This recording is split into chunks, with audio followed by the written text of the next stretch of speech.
ರುದ್ರ. ರುದ್ರ, ಊರಲ್ಲೇನೋ ಗದ್ದಲ ಎದ್ದಿದಂತೆ, ಊರು ತುಂಬಾ ಸುದ್ದಿ ಹಬ್ಬಿಕೊಂಡಿದಂತೆ. ಆ ವಿಷಯ ನಿನಗೆ ಗೊತ್ತಿಲ್ಲವೇ? ಗೊತ್ತೈತ್ರಿ ದಣಿ, ಗೊತ್ತೈತ್ರಿ. ಅದಕ್ಕಂತೇಳಿ ಸುತ್ತು 40 ಹಳ್ಳಿಯ ಜನರು ಹೊರಗಡೆ ಬಂದು ದಾರಿ ಕಾಯ್ತಾ ಕುಳಿತಿದ್ದಾರೆ ಅಪ್ಪ, ದಾರಿ ಕಾಯ್ತಾ ಕುಳಿತಿದ್ದಾರೆ. ದಣಿಯರ ಊರು ತುಂಬಾ ಬರುತ್ತಾ ಬಹಳ ಹೊಲಸಾಕತ್ರಿ ಅಪ್ಪ. ಆ ತಿಮ್ಮನ ಮಗ ಗಾಳ ಏನೋ ತಪ್ಪು ಮಾಡಿದನಂತೆ, ಅವನು ಕರ್ಕೊಂಡ್ ಬಂದಿದ್ದಾರೆ ಅಪ್ಪ. ಎಲ್ಲಿದ್ದಾರೆ? ಕರೀರವನ. ನಗಣ ಹನುಮನ ಕರ್ಕೊಂಬರ್ಯಪ್ಪ ಅವನ.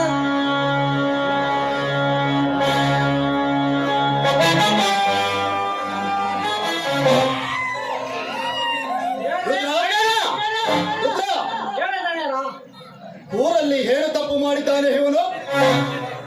ಏನಂತ ಹೇಳ್ಬೇಕ್ರಿ ಅಪ್ಪ, ಏನಂತ ಹೇಳ್ಬೇಕು? ಹಿಂದಕ್ಕೊಮ್ಮೆ ಇದೇ ಊರಾಗ ಕಳ್ತನ ಮಾಡಿದ್ದ, ಮತ್ತೆ ಜೋಳದ ಗೂಡಿಗೆ ಬೆಂಕಿನೂ ಹಚ್ಚಿದ್ದ. ಇಷ್ಟು ಅವತ್ತೇ ಇವನು ಮಾಡಿದ ತಪ್ಪಿಗೆ ನೀವು ಇವನ ಕೈಕಾಲನ್ನು ಮುರಿದು ಹಾಕಬಹುದಾಗಿತ್ತು. ಏನು ಪಾಪ, ಹೋಗ್ಲಿ ನಮ್ಮ ಹುಡುಗ ಅಂತ ಸುಮ್ಮನೆ ಬಿಟ್ಟಿದ್ದು ನಿಮ್ಮ ತಪ್ಪಾಯ್ತಿದ್ದು. ಇಷ್ಟು ಸಾಲದಂತ ತಿಳಿದು ಮತ್ತೇನು ಮಾಡಿದ್ದಾನೆ ಗೊತ್ತೇನ್ರಿ? ಮತ್ತೇನು ಮಾಡಿದ್ದಾನೆ ಇವನು? ಕೆಂಚನ ಮಗಳು ಕೂಲಿ ಮಾಡ್ಬೇಕಂತ ತೋಟದ ಕಡೆ ಹೊಡೆದಾಗ ಹುಡುಗಿಯ ಮೇಲೆ ಬಲಾತ್ಕಾರ ಮಾಡೋದಕ್ಕೆ ಪ್ರಯತ್ನ ಪಟ್ಟಿದ್ದಾನೆ.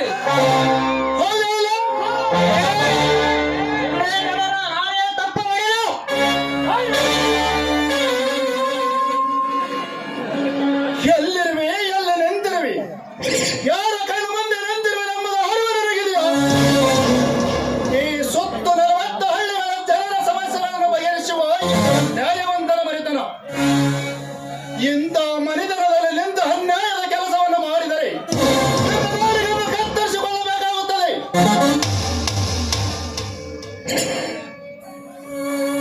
ಈ ಹಳ್ಳಿಯ 10 ಜನರು ನಿನ್ನನ್ನು ಹಿಡಿದು ತಂದಾಗಲೇ ನಾನು ಅರ್ಥ ಮಾಡಿಕೊಂಡೆ ನೀನೇನು ಈ ಊರಲ್ಲಿ ತಪ್ಪು ಮಾಡಿರಬೇಕಂತ.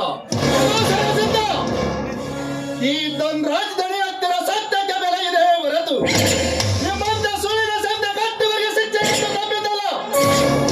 ಈ ಮಾಡಿದ ಅಪರಾಧ ಸತ್ಯವೋ ಸುಳ್ಳು ಎಂಬುದನ್ನು ನಿನ್ನ ಬಾಯಿಂದ ನೀನೇ ಮಗಳು. ಅವನ ಬಾಯಿಂದ ಏನ್ ಕೇಳ್ತೀರಿ ಅಪ್ಪರ? ಅವನ ಬಾಯಿಂದ ಏನ್ ಕೇಳ್ತೀರಿ? ನಿಮ್ಮ ಹತ್ರ ಯಾರು ಸುಳ್ಳು ಹೇಳ್ತಾರೇನ್ರಿ? ನೀವು ಒಂದು ಸಲ ನ್ಯಾಯ ಮಾಡಿದ ಮೇಲೆ ಮುಗಿದೇ ಹೋಯ್ತು. ಸಾಕ್ಷಾತ್ ಆ ದೇವರೇ ಬಂದು ನ್ಯಾಯ ಮಾಡಿದಂಗ ನಿಮ್ಮನ್ನು ಹಿಡಿದು ನಿಮ್ಮ ಮುತ್ತಜ್ಜರ ಕಾಲದಿಂದಲೂ ನ್ಯಾಯ ಮಾಡುತ್ತಾ ಬಂದ ಮನೆತನವಿದು. ಇಲ್ಲಿ ಸತ್ಯ, ನ್ಯಾಯ, ನೀತಿ, ಧರ್ಮವೇ ಈ ಧರ್ಮಪುರದ ನಿತ್ಯದ ಹೊಂದಿರು. ಇಂತಹ ನಾಡಿಗೆ ನಿಮ್ಮಂತ ಮನೆತನ ಹುಟ್ಟಿದ್ದು ನಮ್ಮಂತ ಪುಣ್ಯ ಅಂತ ತಿಳಿದಿವ್ರಿ ಅಪ್ಪರ, ಪುಣ್ಯ ಅಂತ ತಿಳಿದಿವ್ರಿ. ನಿಮ್ಮಂತ ದಣಿಯವರು ಇರುವವರೆಗೂ ಈ ಸುತ್ತು 40 ಹಳ್ಳಿಯ ಜನರು ನೆಮ್ಮದಿಯಿಂದ ಜೀವನ ಮಾಡ್ತಾರೆ, ನೆಮ್ಮದಿಯಿಂದ ಜೀವನ ಮಾಡ್ತಾರೆ. ಆದರೆ ಇಂತಹ ದುಷ್ಟ ಈ ನೆಲದಾಗ ಹುಟ್ಟಬಾರ್ದಾಗಿತ್ತಪ್ಪ, ಹುಟ್ಟಬಾರ್ದಾಗಿತ್ತು. ಹೌದು ರುದ್ರ, ಹೌದು, ನಿನ್ನ ಮಾತಿನಲ್ಲಿ ಸತ್ಯವಿದೆ. ಇಂತಹ ಪಾಪಿಗಳಿಗೆ ತಕ್ಕ ಪ್ರಾಯಶ್ಚಿತ್ತ ಹೋಗಲೇಬೇಕು.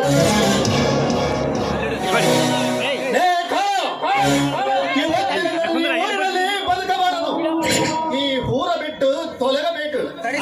ಮತ್ತೆ ಒಂದು ವೇಳೆ ಈ ಊರಿಗೆ ಮರಳಿ ಬಂದಿದ್ದಾದರೆ ನಿನ್ನ ಕತ್ತು ಕತ್ತರಿಸಿ ನಮ್ಮೂರ ಶ್ರೀದೇವಿ ಕೆಂಚಮ್ಮ ಗುಡಿಯ ಮುಂದೆ ಒಯ್ಯಬೇಕಾಗುತ್ತದೆ. ಇದೇ ನಿನಗೆ ಕೊನೆ ಎಚ್ಚರಿಕೆ. ಹೋಗ ಇಲ್ಲದ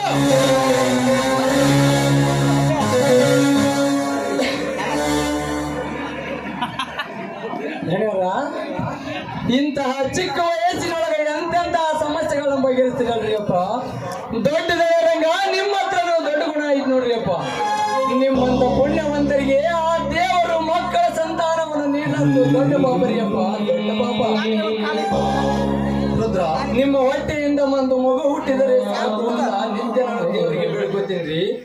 ಆ ಮಗು ಹುಟ್ಟಿದ ಮಗು ನಿಮ್ಮಂಗೆ ದೊಡ್ಡ ಗುಣ ಹೊಂದಿ ನ್ಯಾಯ ಹೇಳುವ ಸಣ್ಣದನಿ ಆಗಬೇಕನ್ನುವುದೇ ನನ್ನ ಆಸರೆ ಅಪ್ಪ. ಆ ಭಾಗ್ಯ ಎಂದು ಕಾಣ್ತೀನಿ ಏನು ಆ ಭಗವಂತನೇ ಬಲ್ಲ.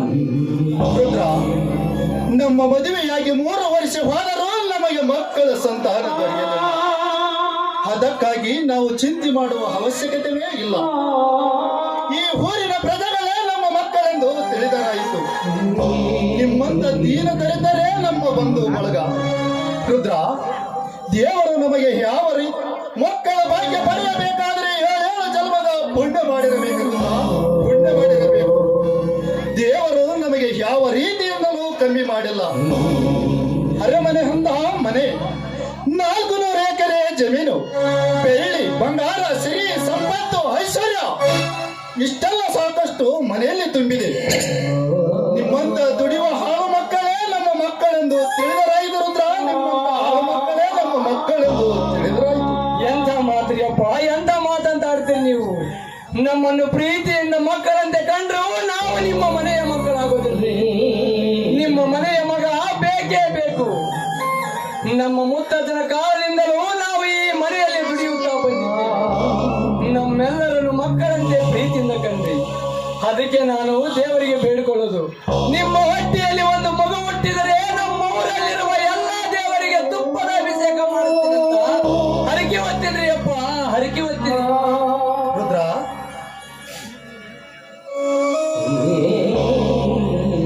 ನೀನು ಈ ಮನೆಯಲ್ಲಿ ದುಡಿಯುವ ಹಾಳು ಮಗನಲ್ಲೋ, ಈ ಮನೆಯ ಮಗ ನೀನು. ನಿನ್ನಂತ ವಿಶ್ವಾಸಕ್ಕೆ ಅಭಿಮಾನಿ ಪಡೆಯಬೇಕಾದರೆ ಈ ಮನೆಯ ಪುಣ್ಯವಿದೆ ರುದ್ರ, ಈ ಮನೆಯ ಪುಣ್ಯವಿದೆ. ಅಪ್ಪ, ನನ್ನ ಪುಣ್ಯ ಈ ಮನೆಗಿಲ್ರಿ ಅಪ್ಪ, ನನ್ನ ಪುಣ್ಯ ಈ ಮನೆಗಿಲ್ಲ. ಈ ಮನೆಯ ಅನ್ನದ ಉಣ್ಣುವ ಭಾಗ್ಯ ನನಗೈತ್ರಿ ಅಪ್ಪ, ಅನ್ನದ ಉಣ್ಣುವ ಭಾಗ್ಯ ನನಗೈತಿ. ಈ ನಿಮ್ಮ ಋಣನ ನಾ ಯಾವ ಜನ್ಮದಾಗ ಮುಟ್ಟಿಸ್ತೀನೋ ಏನೋ ಆ ದೇವರೇ ಬಲ್ಲರಿ ಅಪ್ಪ, ದೇವರೇ ಬಲ್ಲ. ರುದ್ರ, ಈ ಜಗತ್ತಿನಲ್ಲಿ ಒಬ್ಬರ ಋಣ ಒಬ್ಬರ ಮುಟ್ಟಿಸುವ ಕಾಲ ಆ ಶ್ರೀದೇವಿ ಕೆಂಚಮ್ಮ ತಂದೆ ತರುತ್ತಾಳೆ. ರುದ್ರ, ನೀನು ಸ್ವಲ್ಪ ತೋಟದ ಕಡೆ ಹೋಗಿ ನೀರಾಯಿಸಿ ಬಾರಪ್ಪ. ಆಯ್ತ್ರಿ ಅಪ್ಪ, ನಾ ಹೋಗಿ ಬರ್ತೀನಿ. ಆಯ್ತು ರುದ್ರ, ಹೋಗಿ ಬಾ.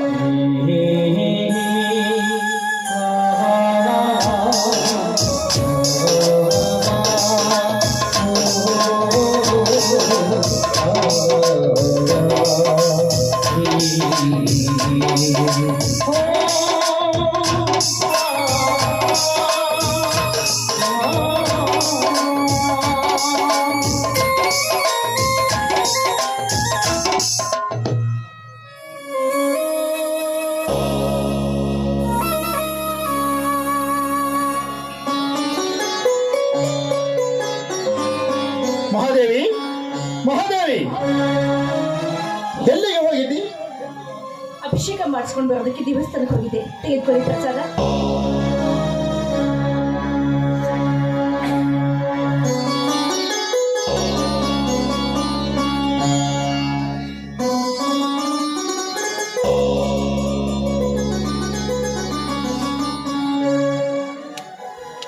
ಮಹಾದೇವಿ, ದಿನನಿತ್ಯ ದೇವರ ಗುಡಿಗೆ ಹೋಗಿ ಅಭಿಷೇಕ ಮಾಡಿಸಿ ಬರುವೆಯಲ್ಲ, ಯಾಕೆ?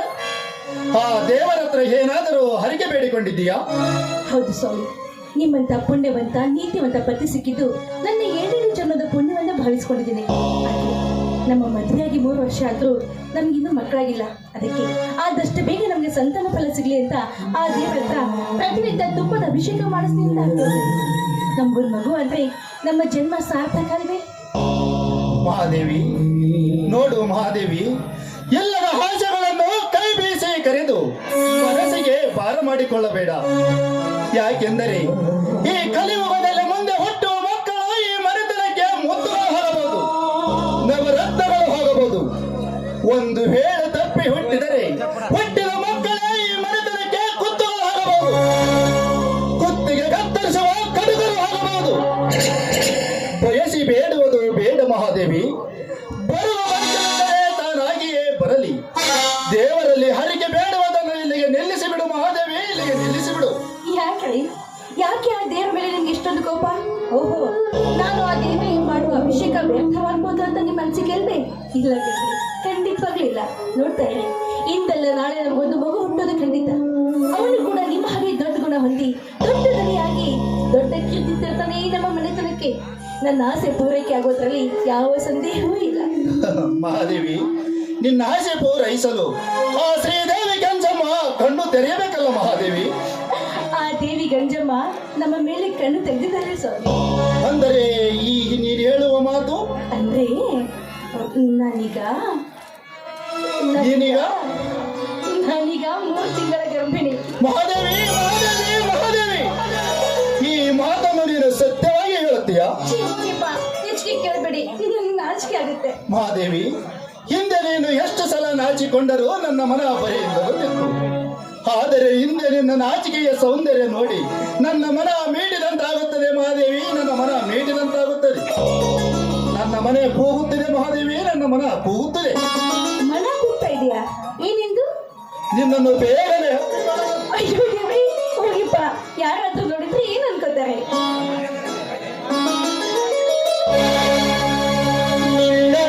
ಶ್ರೀಮತಿ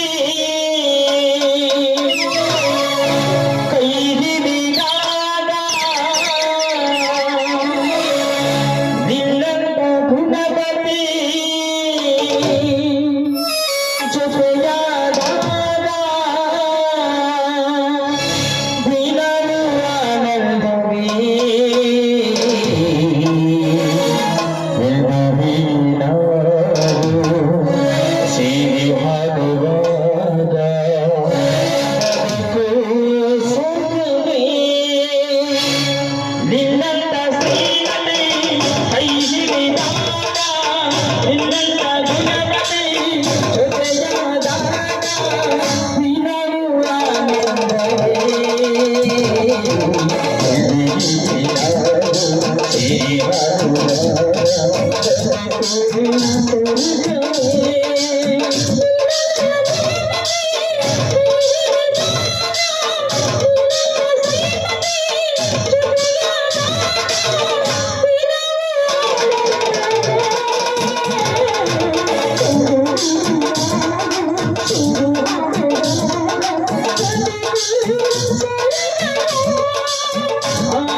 ಅದಕ್ಕೆ ಬಹಳ ಖುಷಿ ಆಗ್ತಿದೆ ಕಡೆ.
ನಿನ್ನಂತ ಶ್ರೀಮತಿ ಕೈ ಹಿಡಿದಾಗ ನಿನ್ನಂತ